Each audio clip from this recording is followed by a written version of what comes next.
এই দেবতা হবার ধারণাই কিন্তু শেখ মুজিবকে বাকশাল করিয়েছে।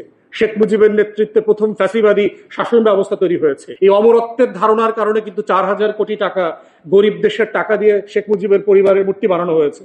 এই অমরত্বের কারণে কিন্তু হাসিনা বিদায় নিতে চায় না।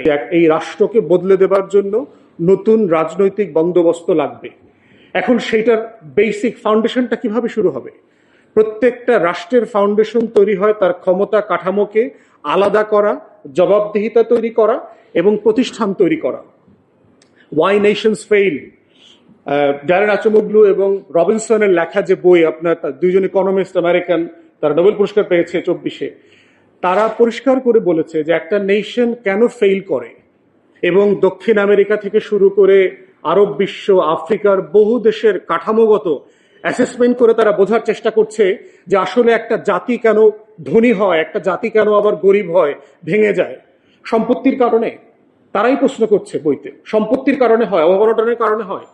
কঙ্গো, সিয়েরা লিওন, এইসব দেশে আপনার পাহাড় আছে, আপনার গোল্ডের, ডায়মন্ডের পাহাড় আছে। আপনারা চিটাগং হিল ট্রাক্সে যেভাবে মাটির পাহাড় দেখছেন, এইসব দেশে মাটির উপরে নিচে ডায়মন্ডের, গোল্ডের পাহাড় আছে। তাহলে সেই মানুষগুলো যুদ্ধ করছে কেন? সারাদিন গরিব কেন, অভাব কেন, দুর্ভিক্ষ কেন?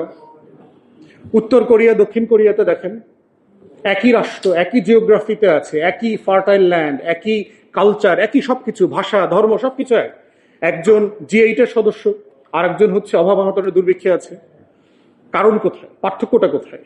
মধ্যপ্রাচ্যে দেখেন, সাউথ আমেরিকাতে দেখেন, খুবই ফার্টাইল ল্যান্ড, জমি জমা আছে, সম্পত্তি আছে, তাহলে রাষ্ট্র রাষ্ট্র হয়ে উঠতেছে না কেন? এই ইনস্টিটিউশন বিল্ডিং এর ব্যাপারই হচ্ছে আমাদের পলিটিক্যাল পার্টিজের প্রচন্ড হীনমন্যতা। তারা কেন যেন মনে করে যে তারা আসলে অমর হইতে চায়, তারা হচ্ছে পিরামিড হইতে চায়, তারা মমি হইতে চায়, তারা তারা শেষ করতে চায় না নিজেদেরকে। এই যে একটা অমরত্ব, এই দেবতা হবার ধারণাই কিন্তু শেখ মুজিবকে বাকশাল করিয়েছে। শেখ মুজিবের নেতৃত্বে প্রথম ফ্যাসিবাদী শাসন ব্যবস্থা তৈরি হয়েছে। এই অমরত্বের ধারণার কারণে কিন্তু 4,000 কোটি টাকা গরিব দেশের টাকা দিয়ে শেখ মুজিবের পরিবারের মূর্তি বানানো হয়েছে। এই অমরত্বের কারণে কিন্তু হাসিনা বিদায় নিতে চায় নাই। এই অমরত্ব হচ্ছে রাষ্ট্রকে, রাষ্ট্রের রাজনৈতিক দল এবং ব্যক্তিকে নাগরিক সত্তা আকারে বিল করতে দিচ্ছে না, ইনস্টিটিউশন তৈরি করতে দিচ্ছে না। তাই আজকে রাজনৈতিক দল আকারে, কর্মী আকারে আমাদের এই তর্কটা, আলাপটা তোলা দরকার। আমাদের যারা গার্ডিয়ান আছেন, মুরব্বীরা আছেন, তারাও আমাদেরকে বলা দরকার যে সমস্যাটা কোথায়, সংকটটা কোথায়।